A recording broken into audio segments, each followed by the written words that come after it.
We are back. This is the FloTrack podcast, special post-Lausanne Diamond League edition. My name is Kevin.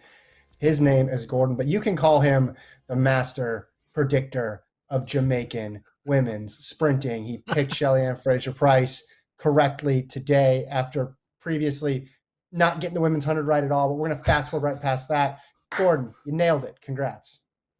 1 for 1, right? According to you're only as important as your most recent pick.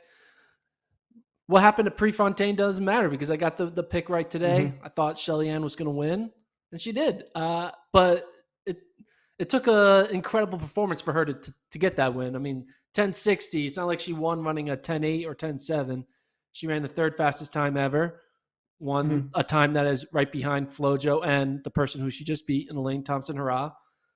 But now that we have in the same year a 10:60 and a 10:54 from the same country running at their peak at the same time, I want to see them race more often. We're going to see them again, I believe, in Paris. I looked at the entries. I believe they're both running in Paris. And then ultimately we'll probably see them again at the Diamond League final. But we might only be seeing 2 more shots at this world record attempt. Now, with Shelly-Ann now in the picture with running a 10:60, it's not just going to be Elaine Thompson versus the clock. It's going to be Jamaica's duo versus the clock. Mm-hmm. Yeah, this was much more competitive than the last 2 times they squared off. This is what I thought we would see in Tokyo. Now, I didn't think Elaine Thompson would drop a 10:61, and I didn't think she'd go 10:54 in pre. But this was a close race, right down to the wire, 10:60 to 10:64. First time we've had 2 10:6s in the same meet in history. Yeah, this is just incredible stuff. And to think Fraser-Pryce is running PRs, 13 years after she won a gold medal in this event. So we're going on, she's just extended her prime much, much later than anybody could have ever forecasted. I mean, even in 2019, when she was running fast, it seemed like she was defying the odds there. And then now she runs a 10:63 earlier in the year. And you say, okay, well, that's great. Early season, though, sometimes you get those perfect conditions and you have a flyer. No, this was in a high pressure race. You mentioned, I mean, the conditions ended up being good with the wind behind them, but it wasn't like the temperature was perfect. We know from the other races on the track today that it wasn't particularly fast across the board. So just a scintillating performance for her. Yeah, and a reminder that there's 2 women here. And Thompson-Herah is younger than Fraser-Pryce. So if one of the 2 is going to be more cautious in trying to chase this mark, it would be Thompson-Herah.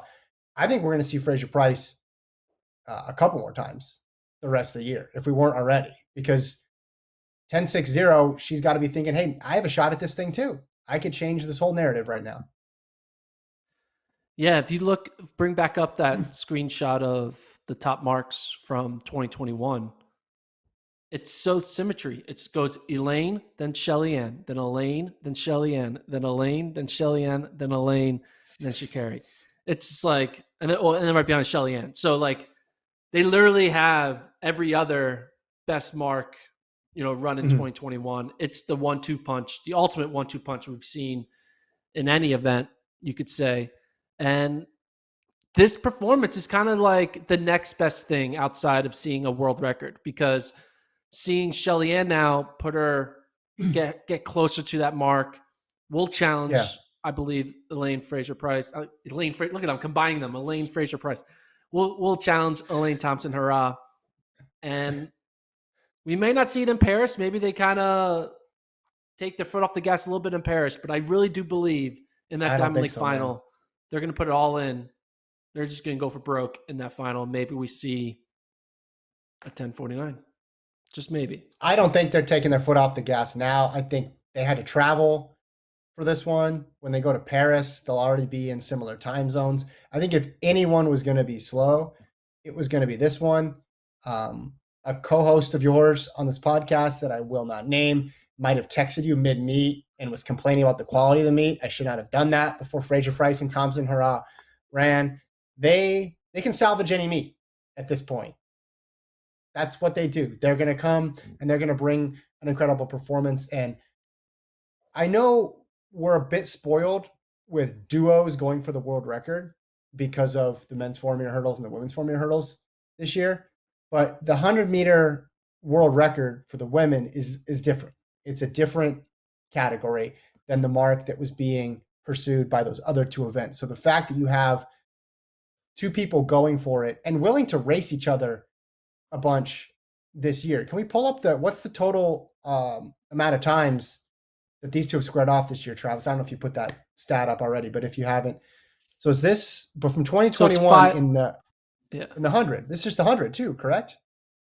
So this is in 2021, it's been five meets. So technically they raced twice at Jamaica Champs because of a semifinals, but they've had 5 finals against each other, and they're 2 and 3 against each other, right? Shelly Ann has 2 wins. Elaine Thompson-Herah has 3. What we could see, if we see it in Paris, which we think we're going to, that's 6. And then if we see it at the Diamond League final, that's 7. That's pretty special to have 2 of the best all time competing against each other 7 times throughout the course of the year. Compare that to other rivalries that we've been tracking in years past that are going for all-time marks. 7 is a high number. I know in the field events, you can creep up there, but in the running events, to see those two put it on the line time and time again, this is special stuff that we're seeing. And like I said, with Fraser-Price, this has always been there. I just think Tokyo was not a great race. I don't think was a great race for her either, but Elaine wasn't going to get beat on that day regardless. And then now you're seeing why Fraser-Price going into the Olympics, I thought she was going to be the favorite. Why I thought she was the favorite, excuse me. Yeah, and it's 7 times potentially in like a 2.5 month span, right? They first faced off in end of June, right? And their last face off will be beginning of September. So it's all jam packed. It's not spread out from like, oh yeah, they raced back in January and April.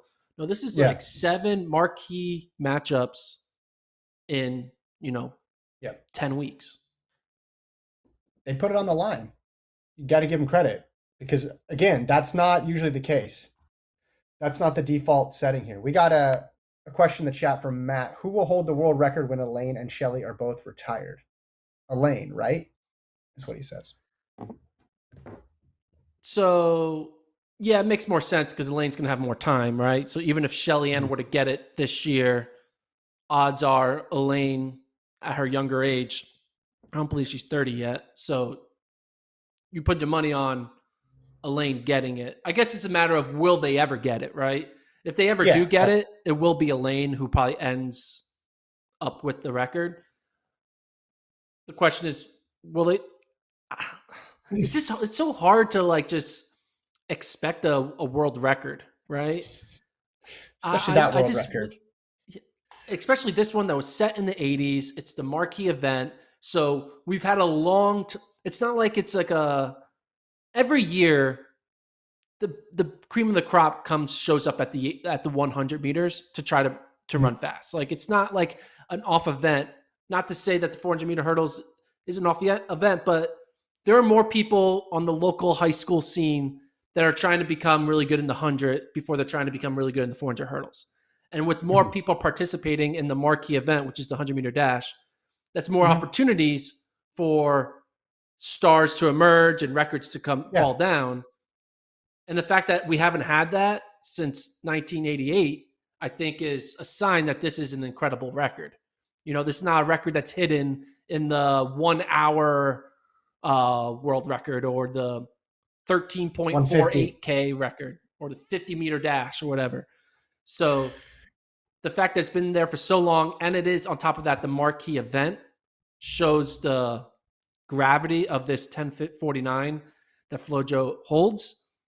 It has so much gravity. Some people don't even want to believe it's real, right? Some people want to think that it's wind-aided and it's not a legitimate world record, etc.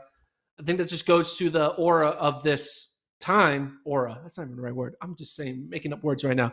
It just goes. Aura might have worked. Aura might have worked there. It just stick with it. It just shows how incredible of a moment we're living in, seeing 2 women go after what we thought was an unbreakable record, and they're both really close. and we still have Yeah. more races to come. And basically, we have 2 more shots at it, and we're getting closer, right? We're getting closer. So Yeah. And again, even if they never get it, don't take for granted the fact that it's actually happening. I brought up Bolt and Blake before on the last show. Anthony in the chat says they're doing better than Bolt and Blake used to duck each other. Yeah. Look at this. All time in the 100, they met 8 times.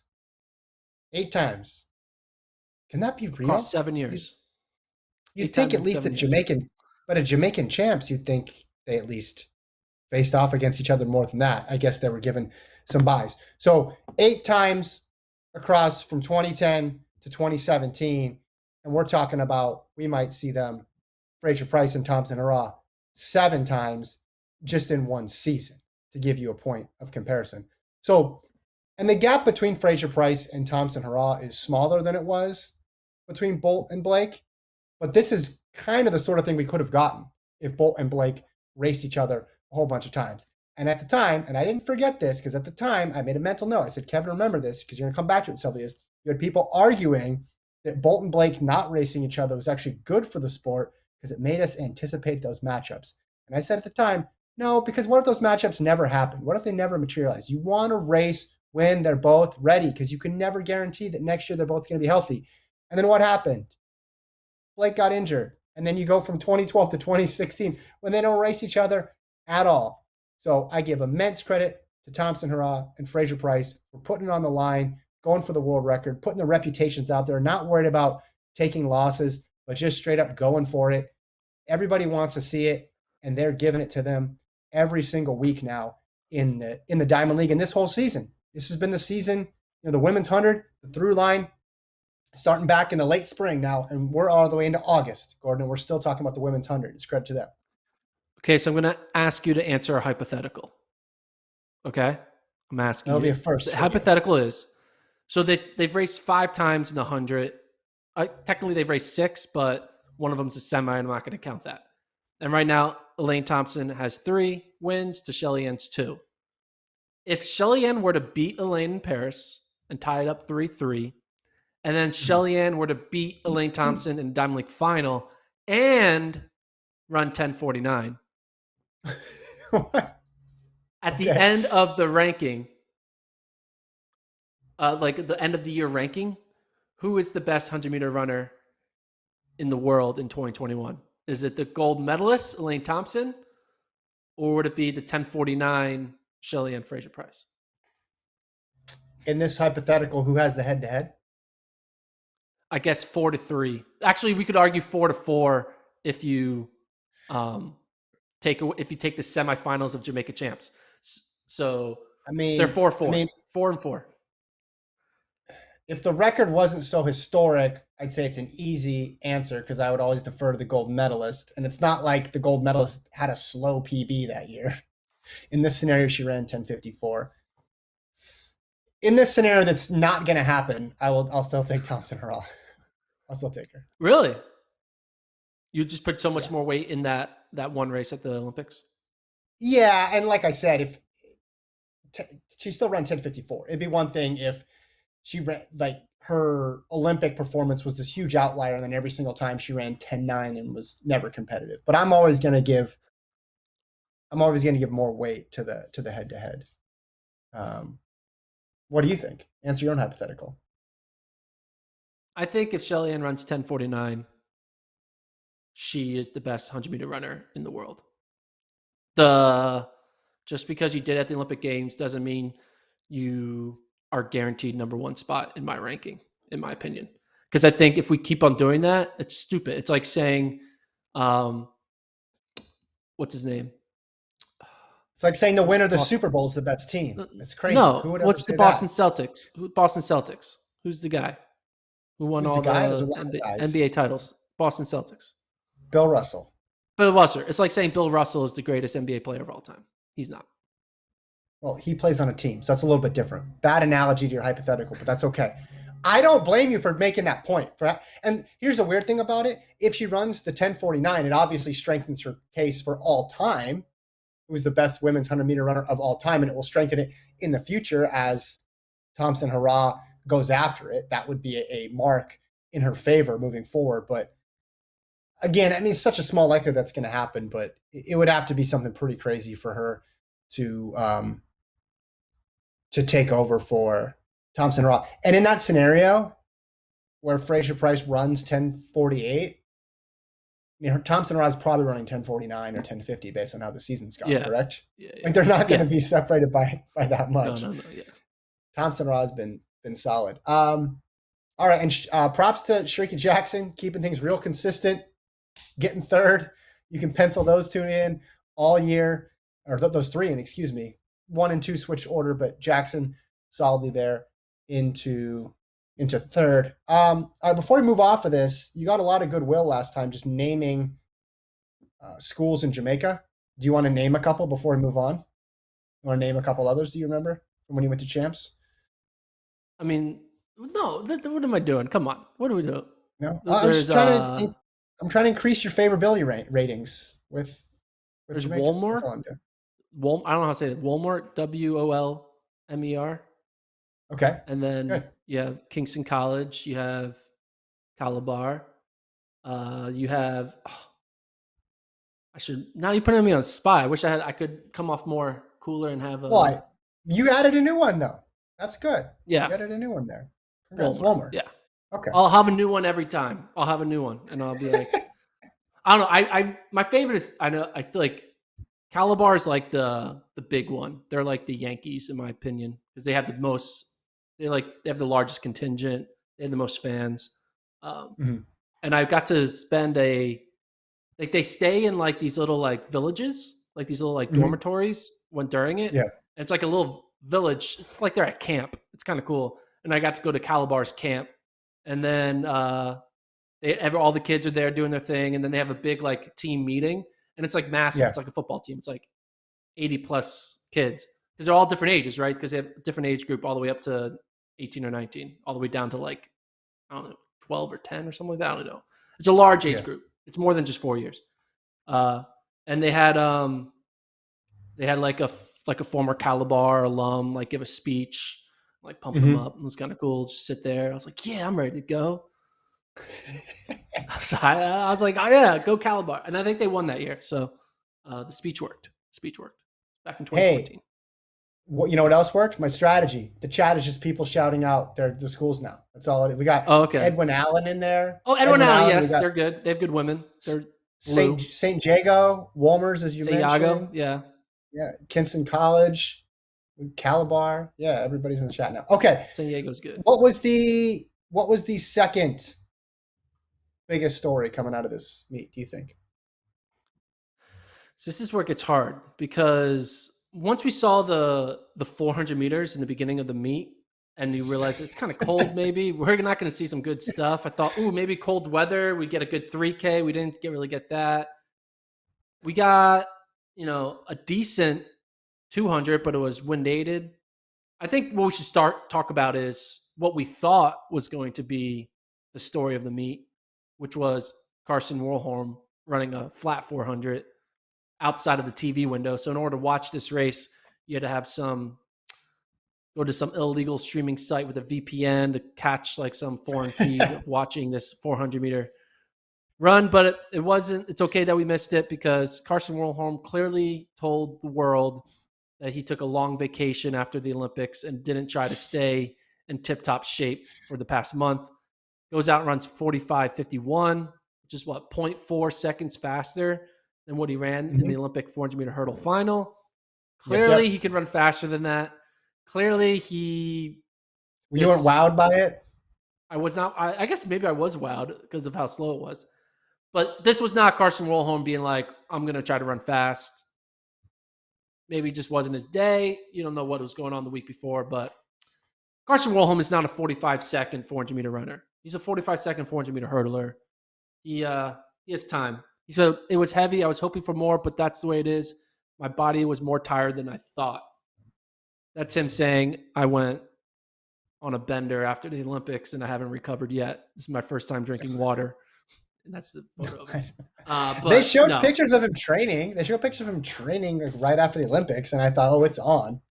It's on. But it's got to be hard. And also, you downplayed the whole. It's just like a 400. 400 hurdles is the same thing, but strategically it is different. And you mentioned it wasn't in a TV window, and I actually they showed it on tape delay on the broadcast I was watching, but since it wasn't on the TV window, I just had the live results up, and I don't know how accurate it is, but the live results I was watching, it would change the leaders every 50 meters on there, and through like 100 or 150, Warholm was ahead, and I was like, maybe Gordon's right, maybe we're going to see something spectacular.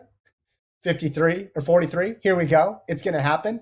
And then he started drifting back and drifting back and drifting back. I just think completely different rhythm with this race. I think it would take him another couple races, or at least another race or so, to get that figured out. But then you also have to factor in the just he's gassed portion of this. Michael Cherry kind of throwing some shade on Warholm, being like, yo, Rye wouldn't have ran 45 seconds in an open 4. Rye would have but ran here's the thing. 43. We wouldn't have thought Rye. What did Rye run at pre? 20.1. Like Rye's better than that too. I think both the guys are worn out. It's not like either of them are jumping out of the 400-meter hurdles and lighting the world on fire. Not everybody can be Fraser Price and Thompson or on. Just keep going. We've seen Sifan Hassan have a big goal and fall short. I think that is going to happen more and more with everybody outside of a select few. We've seen people just completely shut it down. So, yeah, not what we expected. I just wanted a time that was a better indication of his ability, even if it was 44-1. But you watch that race and you're like, all right, you can throw that one out. That doesn't really mean anything. Like anybody who's going to sit up here and argue that Carson Warholm is a 45-5 400-meter runner, get out. Like, I don't want to hear anything about that. That's silly. That's ridiculous. That's patently ridiculous when the guy runs 45-9 with hurdles out there. So we didn't get any good read on it. So I think everybody loses in this scenario. I give him credit for going for it. He didn't need to do it, but we don't have any new information about his 400-meter ability after this race. Agreed. So after seeing this race, and the women's 400 was won in like 50.2 or 5, I was starting to get worried that we weren't going to see too much interesting races. What was a race that you thought would be good that, what's another race that you kind of were excited about, but kind of were like, okay. For me, it was the men's 3K.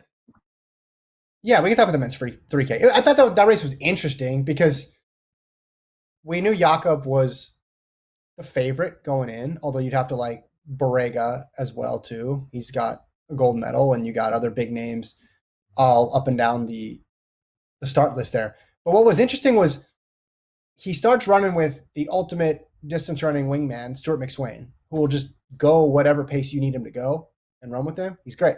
He's awesome. Like, he'd show up at Gordon's house and run 9:30s with Gordon. Actually, he'd run 9:25s to keep Gordon going. Like, he just finds the pace that everybody wants to go and then goes a little bit faster. That's what Stuart McSwain has been doing all summer. It's awesome. But then they slowed down, and I thought it was tactical. McSwain's like, hey, I'm not going to let you sit on me and just kick past me, Jakob. So then the chase pack catches up with Aragawi, but then McSwain goes out the back, and then it turns into a two-person race, and then Ingebrigtsen just used Aragawi in the same way he used McSwain and kicked past him. I think this was just he's already run a fast mark. He's already put down fast marks this year. It's merely about winning for Ingebrigtsen, and this was a stacked field. He was just going to do whatever he could to win, and he needs to have a little bit of separation. I don't think he wants it. He's not in the Farah mold where he's just going to completely, wait until the last 600 meters to go. He wants it a little bit quicker, but he's certainly confident in his closing speed. So a little disappointed the time wasn't faster, but not surprised at all. Yeah, I mean, I crown Jakob as he's not going to lose another race for like the next 5 years. So he's 2 for 2 after Gordon. I made that. Or 2 for 2. It was 2 for 2. 2 for 2. 2-0. That's right. 2-0 pre in this. So he's got to keep it going. I have a feeling he might try to pull off the 5K 1500 Diamond League final double, right? Ooh, I can see him trying to do that. He's qualified. He's qualified in the 5K for the Diamond League. Obviously, he'll be probably qualified in the 1500. Hopefully they make them on separate days so he can do both. That'll be an interesting thing to watch. This race was interesting. Like, today was the last day to qualify for the 5K Diamond League final. So there were some other names in there. Like Borrega was in there trying to qualify. but there were names that weren't in there. Like Paul Chalimo wasn't there. Mhm. Yomif Kajelcha wasn't there. And they, because of that, they're basically, they just, I just talked to Paul. He decided to not pursue running a Diamond League final. He's going to do, Fifth Ave and road races Yeah. in the fall.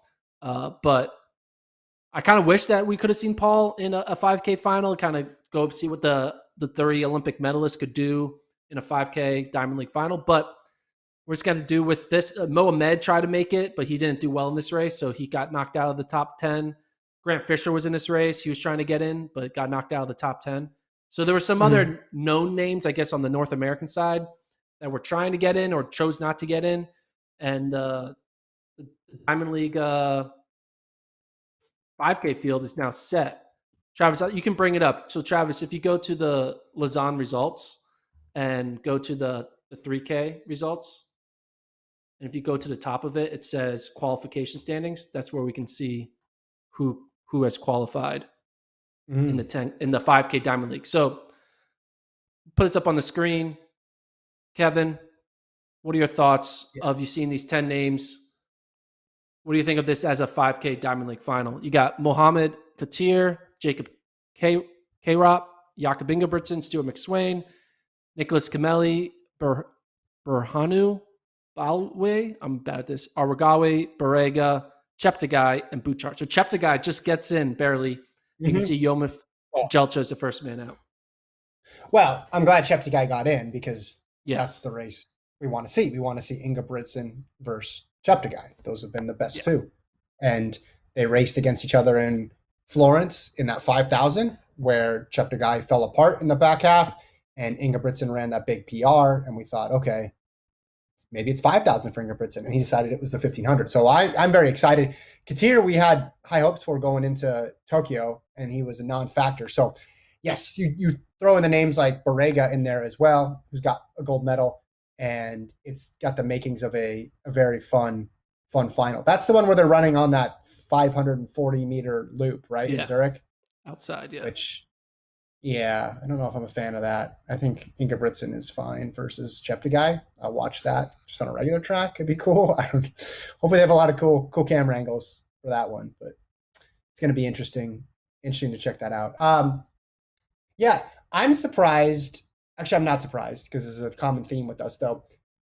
Because I was thinking in my head all the buys for 2022, and I'm thinking, as much as people downplayed the American performance this year on the men's sprint side. They did really good in 2019, which means they're going to get 4 people into the 2022 World Championships, which is going to give them another person. So I'm talking about the 100, the 200, the high hurdles, obviously, and the 800 in the Yeah. running events.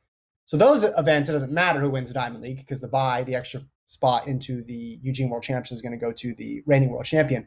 So then I was thinking about the other events, and this is something you talked about with Curly. Hey, can they get a buy you know through winning the Diamond League, because some of these events are easier than others in terms of just who stopped competing and who's still going for it. And then you look at the women's side, where obviously they did not have the reigning champion from Doha in the 1, the 2, the 4, right? And I mean they had both, yeah, they had both hurdles, but they didn't have anything else on the track.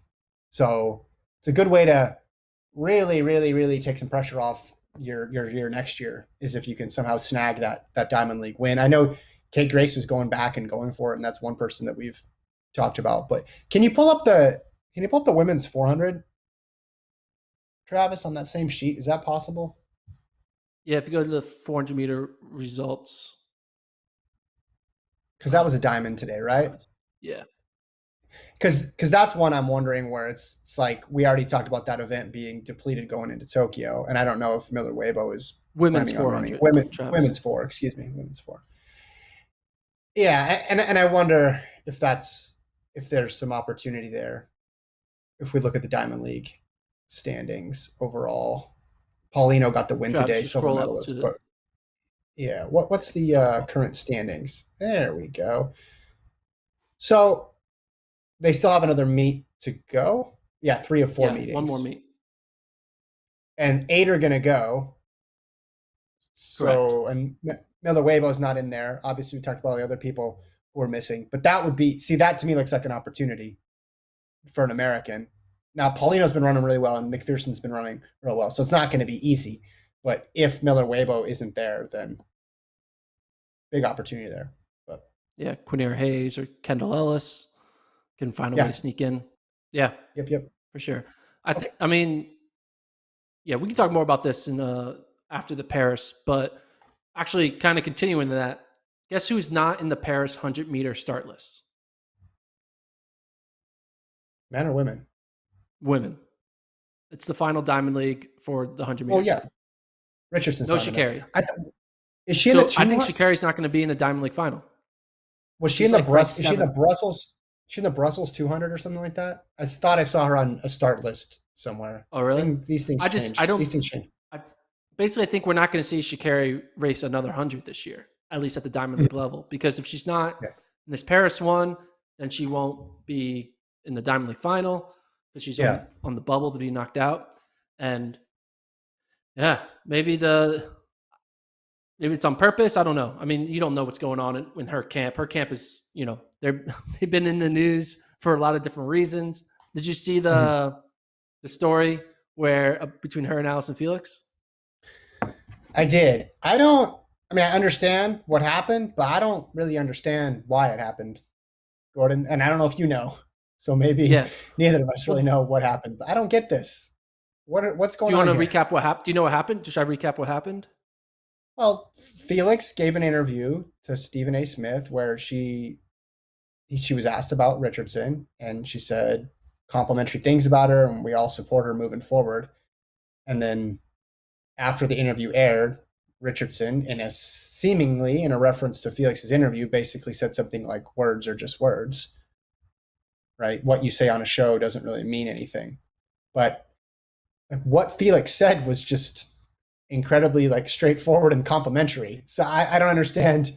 And non-controversial, non-controversial at all, because this is Allison Felix. Now, in recent years, obviously she's had critiques of Nike, but by and large, we can say Allison Felix is not a lightning rod of controversy. It's not something you associate with Allison Felix, and she's a beloved member of the track and field community, not just in the United States, but we'd say worldwide. So I have no idea. I have no idea what this is. I think it's one of two things. And one of them, I think you can I don't think it is. So one, there is some secret problem between the two of them that she is just finding a way to talk about. But I don't think that is true because I don't think Allison Felix has probably even spoken to Sha'Carri Richardson, right? They're different events. They're not involved. She's doing her own thing, being the face of the Olympics. Sha'Carri's doing her own thing, being the face of the newcomers. It's they're not even crossing paths ever. So I don't think it has anything to do with that, any personal thing. The other option, I think Sha'Carri just if you just say her name in any way, she's going to punch back regardless of what it is. You can be like, oh, yo, Sha'Carri, hey, what's up? And then you get a punch. I think she's just on edge because, there's been a big buildup to the Prefontaine Classic. Obviously, it ended with even a bigger blow up now that she has to handle how to go forward in the sport coming off that 9th place finish. And I think anything that she doesn't know that is talking about her, she's going to react in an aggressive way. And I think that's just her way of handling the world that she's in. And none of us really can know what the headspace of Sha'Carri Richardson is. We can all project why would you do that? Allison Felix, she's so nice. And it could be something else. It could be she's talking about someone. I don't know. I just think that one thing I'm learning about is Sha'Carri is going to do Sha'Carri things and to kind of read through the lines and understand why she would be so aggressive when everyone would be like, I would do the opposite. When we just have to accept that Sha'Carri is just going to live her life. She's going to tweet the way she wants to tweet. She's going to subtweet the way she wants to subtweet. And it is what it is. It's not worth trying to analyze and psychoanalyze what's going on because the only thing we really can analyze is her race performances. Does she run well in the race? Does she not run well in the race? She hurt? She not hurt? All the other stuff, you can't. You have no idea unless you actually know her personally. So That's yeah, yeah. I think that was in general my reaction to it as well too. Just, is this going to be a weekly thing? Like every 2 weeks, there's going to be because and I mentioned before when she was given the post-race interview about Pre or at Pre saying keep talking your shit.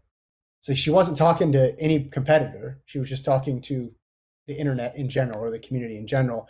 And then now the comment directed towards Felix again, it's like picking a fight where there really isn't a fight. It's not directly related to her performance on the track. So yeah, I agree. It's hard to figure out what's going on there. Do you want to talk 400-meter hurdles, women's 400-meter hurdles? A bit of an upset. A bit of an upset, I'd say. Although Femke Bol, number 3 all time, so can't be too big of an upset. But she beats Dullah Muhammad, who finished 4th, who was kind of out of it after about 200 meters, I'd say. Shamir Little put up a good fight there, but faded to second. Bol 53.05, which was another solid run for her. And if McLaughlin and Muhammad were not here, we'd be talking about her as this transformational talent. But she's real young too, so I think the next 4 or 5 years are going to be interesting for Femke Bol, and she got it done today. Otto Bolton on the broadcast brought up a good point with Muhammad, and I guess it's true with Shamir Little too. They just ran Pre, and Elaine Thompson-Herah and Shannon Fraser-Price just ran Pre as well too, but flying all the way halfway across the world to then go against somebody in an event who is from a neighboring country has got to be pretty tough. do you think in 2022 or 2023, someone not named McLaughlin or Muhammad will finish in the top 2 at the championship final? Oh, high. I think the odds are high. Ball's really good. Now, if you said, what are the chances of someone not named those 3? I'd say, man, I'd almost bet my house on that. So you think there's a chance that Muhammad or McLaughlin will finish 3rd or worse in 2022 or 2023? Yeah, because you got to factor in injuries, bad race, all that stuff. Bol is really good. Again, she's running at a time when her performance gets her bronze, but in any other era, her performance would get her gold. Now, you could do the thing where you're like, well, she's elevated by those other athletes in the event, which would help pulling her forward. Yeah, okay, I'll hear that argument. But the fact remains, what did she run? She ran freaking, what was her time in Tokyo? 52.03. I mean, 52.03. I was there in Des Moines when Dullah Muhammad ran 52.20, and we were all like, holy crap. I can't believe she broke the world record. And Bol ran 0.2 faster 2 years later and got a bronze medal and was quite a ways back. I mean, there's going to be a moment when Delilah's older than these two, right? Because Femke's, she's 21. She's 21? Yeah, she's about the same age as Sydney. Yeah. Sydney. So there's going to be a point when Delillah will be a little bit too old, and the torch is going to just be a battle between Bol and McLaughlin. And I'm sure the New Balance execs are going to be really pumped because they're going to have two New Balance athletes constantly beating up on each other back and forth. So no matter what, New Balance wins in that situation. So I love the brand talk there from Gordon. Yeah, can I get some brand talk? Yeah, right after Jamaican school talk, you go into brand talk. It's good. Yeah, they do need to get. It is hard to. It is hard to pick winners, though. Femke needs to unlock. Look, Femke though, she keeps her. Bring up this screenshot right now, Travis. Bring it up that we have. If you notice on the right side, Femke Bol, she keeps her Twitter account private. How many top three in the world athletes are keeping their Twitter account private these days? I'll say smart. That's a smart move. I think more athletes should do that. I mean, can you blame them? Have you ever been on Twitter? Yeah, I could go back and a good place. Not a fun place to be a lot of the time. So, Kretcher, hey, how about this? How about the men's 200 at the end of the meet? Wind aided, but still, Kenny B gets it done. 1965 Curley got his sub 20, but unfortunately, again, wind was outside the allowable limit. 19.77. Stephen Gardner in third with 20.11. Gordon. So Kenny B has been running extremely well. I mean, you take obviously he got second behind Andre DeGrasse, and we did a whole segment about Andre DeGrasse being the best male sprinter, the 100, 200 combined. But Kenny B now winning this race in another 19.6. He's run 19.6 and fives. Like he's run a bunch of 19 points this season. Yeah. My question for you is, before the Olympics, I ranked him as number one in the world. You kind of see where I was coming from now? I mean, we're going back to this. I was in on the Kenny B train before everyone else. Obviously, it ended up being the Andre DeGrasse train I should have been on because he's the one who ended up winning. But Kenny B, low key, who would you take in a race right now between Kenny B and Noah Lyles? We're gonna relitigate this again. I already apologized to the men's 200 meter field for getting it so wrong. And speaking of Kenny B train, only one of us went with Lincoln to Ottumwa, Iowa, and Indian Hills Community College to film a workout with Kenny B back when he was in JUCO. You're right, though. Hey, look at these. I mean, this is this year. 1965 wind aided, 19.9, 19.9, 19.8, 19.9, 19.78, 19.99, 19.83, 19.68 at pre. At the Olympics, 1980 at pre, and then now another 19.6. Right now, who would I take? I mean, this is so complicated because I thought one thing and then the complete opposite happened, and then Lyles did the U-turn, and now he's back running all-time marks. So if I say Lyles, you're going to be like, oh, you're just stubborn. You're back on your point again. And if I say Kenny B, you're going to say, hey, well, really? You're betting against a guy who's run 19.5 again? I can't win with this men's 200. They're both really Travis, good. make it show multiple results. So change the filter so it shows more than one per person. Yeah. All. Okay. Let's see how many Kenny B's we see in this top list. Look at that. So it goes Lyles, DeGrasse, Kenny B, DeGrasse, Lyles, Fred Curley, then Kenny B. There's a lot of Kenny B's. I don't know about you. Mm-hmm. I see five in the top 11. Yeah, and a couple of them are wind aided, but who cares? He's getting wins. He's getting wins throughout the year. He's running solid performances. Yeah, his 2019 was wild. Remember, he made Worlds, not making the final at USA's because not enough people had the standard. And he was having all sorts of weird problems with his start. He was having trouble responding to the gun. He got banged up, went to Doha, didn't make it through the final. But he's always been this good. Going back to that 2019 season, that was the year when he had one of the greatest, and I keep track, one of the greatest wind-aided marks in history, when he ran a 19.49 with a plus 6.1 at the JUCO championships. It's one of my favorite all-time wind marks. 19.49 at JUCO with a plus 6.1, and it was in Hobbs, New Mexico, so it was at altitude. So he had the altitude wind-aided double effect there, and yeah, I would just go consistency. I would go Kenny B if you want an answer from me. How's that for a long way to an easy answer? There you go.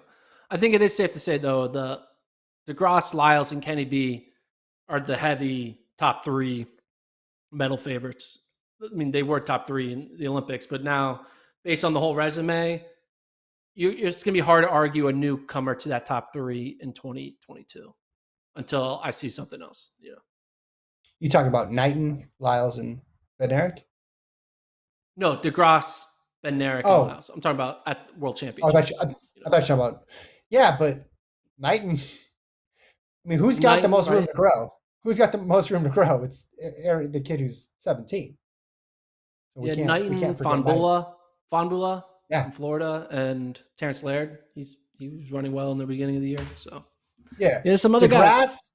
DeGrasse is now the vet of the group, and Lyles is the guy who's almost approaching vet status in his prime.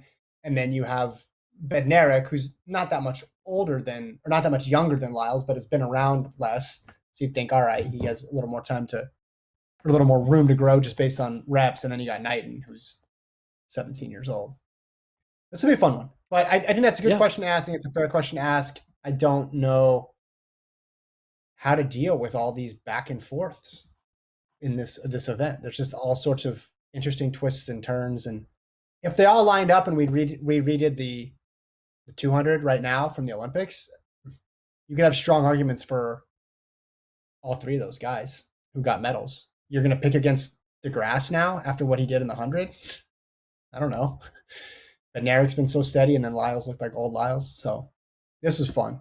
This is a fun race today. Curly, almost joined that sub 10, sub 20, sub 44 group, but not for the wind. Do you want to play the wind calculator game, Gordon, and then say that he's actually in the group? That seems like something that he's run sub 20. He's a 19.9 PB. No, he's not wind legal. No. I think that's wind legal. No, yeah. He hasn't run. He did that in the trials. Did I 100%. Did I have we were just looking for like a 19.8 from him or like a 19.7. Oh, you're right. Was like his big, like, all right, because this 1977 is good. It's probably like equivalent to a 1989 maybe or something like that. So he's getting there. But once Fred Curley finds a way to get into the 19.7 win legal 19.6 range, then we have not a problem, but we have a good problem. Too many guys who are too good for each other, right? Where fourth place at Worlds is going to be pretty damn fast. Yeah, you're right. My bad. I don't know why I did not remember that. Too much track. 1990 in Eugene when he got fourth at the trial. So he's already in that club. He's already in the sub 10, sub 20, sub 44 club. But another chance to improve in that race, just more reps running the 200, because the 100 got a lot of attention because it seemed like a bigger jump down from the 4. But 200, it's not like he had run a whole bunch of 200s either as well too. So, all right, what else? What else to talk about from this meet, Gordon? Devin men's Allen 800. Men's we'll 800. Talk about that. Men's 800 once again. Go for it. We say anything Mark can happen. Show. And anything can happen. Happened the exact same way from pre with A-Rop, Correa, and Rotich being your top 3. We talked about this event has just gotten weird, right? Where we're not seeing any true dominance and true like back and forth 1-2s. We see Olympic gold medalists not win in Correa. We see Olympic medalists in Patrick Dobeck finish dead last in a race. Like, how often do you see that? Oh yeah, get an Olympic medal and then dead last in a Diamond League race. Like, this event is just so wild. Anything can happen any day of the week. Picking the Diamond League champion is going to be so hard. Picking the 2022 champion is going to be very hard because it's going to be based off of Donovan Brazier health versus anybody and anyone in the rest of the field. I mean, Correa show consistency, right? Still being in the top 3. A-Rop, he's showing consistency now, even though he didn't show it at the Olympic Games. Yeah. I'm excited to really break down the men's 800 when we get to the final Diamond League. I'm going to take like the top 8 guys, like whatever times wise, and just see how many losses they all have to each other, wins they all have to each other. It's just going to be very interesting. So I think we're seeing too the massive chasm between Diamond League 800 meter running and championship 800 meter running too. Yeah. It totally takes on a different form when you have a one-time race. A-Rop at pre was in the back and then passed everybody with about 200, 250 to go. This one, he went from farther out and held on. But either way, he's doing well with both styles of racing. But it's just when you run 140, when 144-ish is the winning time, there's so many people who can win that race. But A-Rop didn't make the final in the 800. This would be like, who's like someone who didn't make the final in the, I don't know who to think of, but it would be like if someone just like back to back beat Elaine Thompson, Hurrah, and Shelly and Fraser Price. It's probably that's a bad example because they're all time greats. But the fact that he doesn't make Olympic final and then the 2 next races he beats the gold medalist and a silver medalist in back-to-back races, it's just kind of wild, right? He goes from, I'm not in the Olympic final to I can beat the gold medalist back-to-back.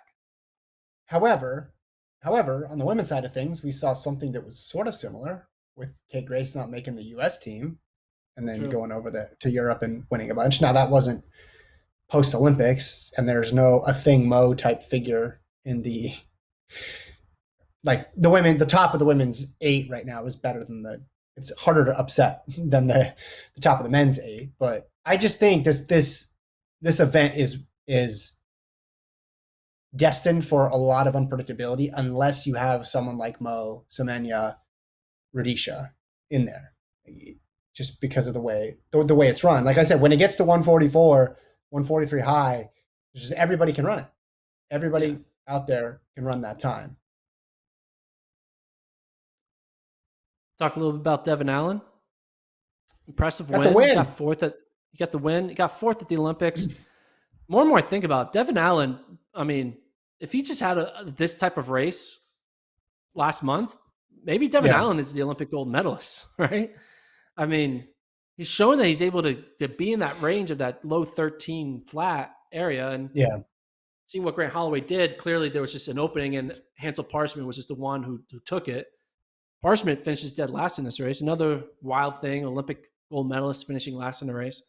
But yeah, Devin Allen, impressive, 13:07. I could see him winning the Diamond League final. I don't think Grant Holloway's going to be in it. He's not even in the standings. So Allen could be that sneaky pick to win a Diamond League. Now, he won't get the bye because the bye will go to Grant Holloway. But wow, Devin Allen, he's won a lot of races. Look at that. 1, 2, 3, 4, 5, 6, 7, 8, He's 9, been 10, 11, busy. 12, Well, you look 13, at 14, his. 15, I 18 mean, wins. Yeah. this was when dated, but then if you look at his legal all time marks, is 1303, then 1310, 1310, 1310, 1311, 1314, 1314, 1316.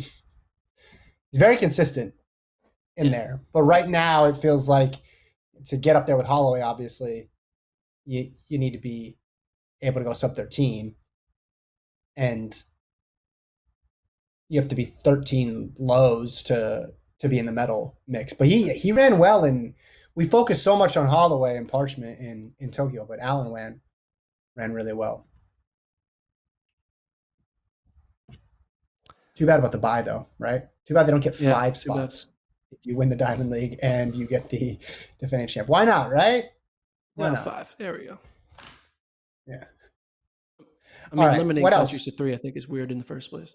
I think that's it. I don't know. That's Field it. events happen. I mean, field events are kind of Krauser. getting boring with Krauser just winning every time. Johannes Vetter won the javelin, which was great, showing that why the hell did he not win the Olympic Games? But I think Mondo losing the pole vault was the most interesting thing to happen in the field events. So Yeah. Big upset there, right? yeah, I mean, Mondo just he was like 2 feet over the bar every time, but then his hands would just hit it on the way back down. So it's been a field events are interesting. I kind of were just waiting for that Diamond League final to hit for these guys. You know, Nielsen, Kendricks, Duplantis, they were all in it in the final mark, but they didn't jump that high, right? 582. Yeah. Probably the wind of the weather wasn't too good. It's kind of cold, not good for pole vaulting. Yeah. But yeah, anyway. Rojas in the triple, another dominant performance, Diamond League record. 1556 for her in the triple jump. So big performance. Women's long jump, Spanovic there. And then we had another fun long jump where the person who jumped farther didn't win because of the jump off. It's just, we're just going to keep doing that, huh? All right. But it didn't happen in the trip. It didn't happen in the triple.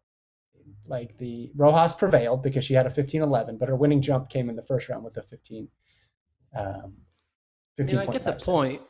Like, if like you score, like, are we just like, if what's the point of the final 5 jumps if like we know for a fact the winner won after the first jump, right?